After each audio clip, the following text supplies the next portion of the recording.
Hi everybody, welcome to my channel. I'm Kendra Fitzgerald. Thanks so much for watching. Today we're talking about exercise equipment hacks, finding household items around your house that can substitute for exercise equipment. And this is particularly important right now because you can't find any anywhere, or they're 10 times the price they normally are because we're in the middle of a pandemic. So I'm going to show you many different ways to substitute out your favorite equipment. That way you have no excuse for not showing up at the gym, which is AKA your house. Let's get right to it. First up are hand weights. There's a lot of different things around your house that you can substitute in for hand weights. And the great thing is most things are labeled with the weight, so you can just convert the weight from ounces into pounds, and there you go. The thing I love is if you need light weights are cans of beans. These work great for bicep curls, flies, all kinds of exercises. They're lightweight, but if you do a lot of them, you can get a lot of benefit out of this. Next up are pasta jars. These are slightly heavier, and the good thing is the liquid inside kind of sloshes around a little bit when you're lifting them, which adds a little bit of extra effort. So grab 2 of these. You can do arm lifts. You can do basically anything you can with a weight. Next up, we have water bottles. This is another great one because these come in so many different sizes. You could get a liter bottle, you could get a 20 fluid ounce bottle like this one, and fill it up with water. And again, you get the sloshiness. So as you're working out, you're working against the resistance of the sloshiness, which gives you some added benefit. Then if you want to take it a step further, we add laundry detergent. Make sure it has a handle on it. You can use this for anything. This one's almost empty, I have to be honest. But this is 250 fluid ounces, right? These guys are heavy. So if you want to do pullbacks, you can do pullbacks. You can even use this as a kettlebell, right? Swinging here, just don't let it go. You can also use this as an extra weight if you're doing step-ups or lunges or twisting, or you're doing Russian twists as a medicine ball. You can use that. The next step is the big mama, the water bottle, right? If you're doing snatches or pull and cleans, you're really pulling, you need a lot of extra weight to lift, this is a great one. Then you can drink half of it and do a drop set. And honestly, anything from Costco counts too. Those bags are huge. Think rice, beans, dishwasher packs, laundry detergent, just like I had here. Go out of the box and think of things that you can use, especially if they have handles. That's a really great way to turn something into a really great piece of equipment. Next up is if you're adding weight to your body weight and you want a little bit more effort and a little more resistance in things like walking lunges, or if you're walking on an incline or outside walking on a hill, you can bring a backpack and stuff it full of anything you want. Books, cans of beans, cans of water, anything you want, and then put it on a scale and weigh it.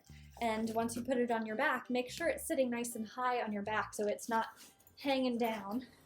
Right, make sure it's not hanging really low, but it's nice and snug and firm against your back. So you really want to make sure that it's tight as you're lifting that weight. And then you can use this for squats. You can use it for added weight for step-ups, as you're climbing up a hill, just everyday life too. If you're doing hip hinges, you could even go this way and hip hinge. Then you can also take it and put it on your front, right, which then adds more weight to your hip hinge. You can do a deadlift with the weight on your chest. The same thing applies for baby carriers. If you wear a baby, put your baby in your baby carrier and do all of your exercises with the added weight of the baby on your chest. Just make sure that the baby is sitting nice and high and your center of gravity is staying high and not low and sagging you forward. You can also, if you have a baby carrier that can go on your back, and you can do walking lunges, walking up the hill. Walking lunges are really great to do with a baby on your back because by the time they're toddlers, they can be about 30 pounds. And that's a lot. The next one for adding extra weight is not quite like a backpack, but it's a duffel bag. So again, you can load this up with all kinds of things: books, water, cans, anything you can think of. You can do rows, you can do even kettlebell swings with a bag like this. You get it heavy enough. So use your imagination about what you can put in here. The last hack for adding extra weight is to grab a laundry basket. So any laundry basket that you have around the house and fill it with items. So if you have extra clothes, you're doing laundry, you want to add in some extra squats, you can add weight to your squats, or hold it here, add some weight. You can even use this as a weight by filling it with books, really heavy items, and then sliding it or pushing it against the carpet. Or you can wrap a strap around the end and tug it from one end of the room to the other. So it acts like a sled, giving you more resistance when you walk, when you run, and when you jump.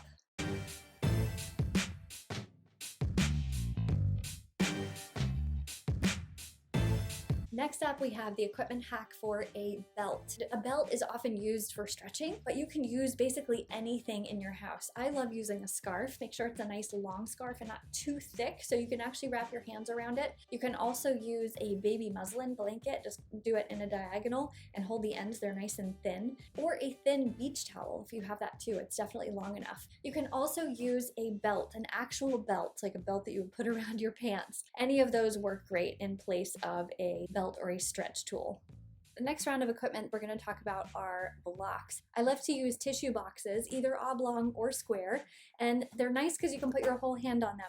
But if you're going to do something like plank with your whole weight on, you're going to crush into it a little bit. So only for things that you just need light pressure on. The other thing you can use are veggie broth boxes or milk cartons. Anything in this rectangular shape is going to work great. You can put your hand on the rectangle and you've got nice support for your hands. And obviously, if you're using either of these, you want to have two in case you need two blocks.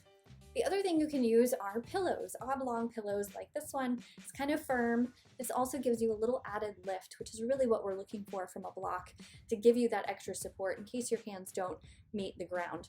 A block is really intended to help you bring the ground up to you. So if you have a pillow like this, you can stack a couple pillows together. Just make sure that they're firm enough that your weight is not going to fall in and it's not going to be supportive, or they topple over. But the other great thing that these pillows are good for is replacing a block when you're using it between your knees, when you're squeezing, between your feet, between your hands. If you're doing a lot of work with pressing the hands together, these pillows can be really great, these little lumbar pillows. Next up, I'm going to show you how to make a foam roller. So if you grab a big blanket, either yoga blankets or just regular blankets, you can grab 2 or 3 blankets and fold them halfway and then roll them long ways so that you get a nice, big, supportive bolster here, right? It's nice and long. Ideally, you want it to be the length of from the crown of your head all the way to your tailbone. So if you need longer blankets, you can certainly do that. The more blankets you have, the bigger your foam roller will be. And then when you go to lay on it, it's really nice because you can lay back on your foam roller and get the same results, or just hang out and relax. With a homemade foam roller like this, you can do a lot of different stabilizing exercises. So stabilizing for your core, stabilizing for your hips, chest press, flies, overhead pulls, that kind of thing that will really help increase the demands on your core and your hips in a really safe way. If you're looking for the myofascial relief of the foam roller, I highly recommend tennis balls or lacrosse balls, and I actually have a video about myofascial release, so go ahead and watch that one too. Next up are substitute for a bench. If you don't have a weight bench, no worries. First one I love is using the edge of a couch. So you come up to the edge of the couch, bring your hips close, your mid-back is on the couch, and then you're gonna lift your hips up so your neck and your shoulders are supported. And I love this because you're actually using your glutes to help you stay stable. And then you can do chest press, you can do overhead press, you can do flies, you can do all kinds of work here. You can even do hip dips and really get your glutes engaged, but it gives you the benefits of being on a bench without the bench. The other item you can use if you want a little more challenge is a small ottoman like this. So if you are using this, you want to do the same thing. So bring your shoulders to the edge of the ottoman, lay back, and then lift your hips up just like this, right? So your mid-back is here. You do the same exercises here. So if you don't have a couch that's long enough to let you go overhead, you can certainly do it on an ottoman. Same thing applies. Flies, overhead presses, even hip dips here too. And then last but not least is a dining room chair. You can use this too. It's a little harder than the couch, of course, but you can do the same thing. It's a little higher. If you have a longer torso, this is good for you. So bring the back of your back to the chair, the edge of the chair, and then keep your back flat. We're gonna go all the way up so your head is on the chair, right? Your glutes are lifting. You can do the same thing here. So flies, overhead pulls, right? And you're getting that benefit of the glutes working and the hips working as well. So you get a lot of good stabilization. I think this has to be one of my all-time favorite hacks is using a table as a pull-up bar. So you're gonna come underneath your table. Your kids are gonna think you're nuts. Hold on to the edge with an overhand grip, right? You lay all the way on the floor. It's nice because you get this full extension. And then either keep your feet flat or extend your legs out. You're gonna do pull-ups at the table. Good, and then you can even do wide grip pull-ups too. If you want to go wide, you can do wide grip as well. So experiment with that table practice.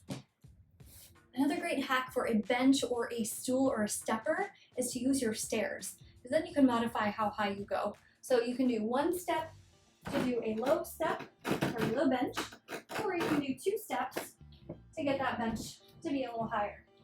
You can do all kinds of things. You can do side lunges, you can do plyometrics, you can hop off the steps, you can switch sides.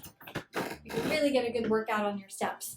If you don't have stairs in your house, you can absolutely use an ottoman to do the same thing. So you'll get a little bit of that extra wobbliness from the ottoman, but you can absolutely use step-ups, you can do plyometrics, you can do all kinds of things with an ottoman, depending on how firm or soft it is. Just make sure it doesn't have wheels. If you don't have an ottoman and you don't have stairs, you can use a chair. The dining room chair works great. Again, just make sure it doesn't have wheels on it, make sure it's nice and stable, but the same thing, you can absolutely use this for knee-ups. It's a little bit higher. You can use it for side steps. Use it as a bench. The other thing you can use the chair for is for incline push-ups. You can take your hands on the outsides of the chair.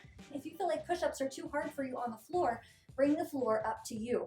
Right? You can do push-ups here and then gradually work them closer to the floor. If you're looking to replace the sliders at the gym or a slick gym surface, grab some paper towels. What we're going to do with these is put them underneath your hands or underneath your feet to encourage a slick surface that you can walk your hands forward, do mountain climbers, all kinds of different things. I'll show you how they work. With these, you just simply put your hands underneath paper towels, and then you can do all kinds of different exercises. You can do forward presses, alternating the arms. You can do press outs.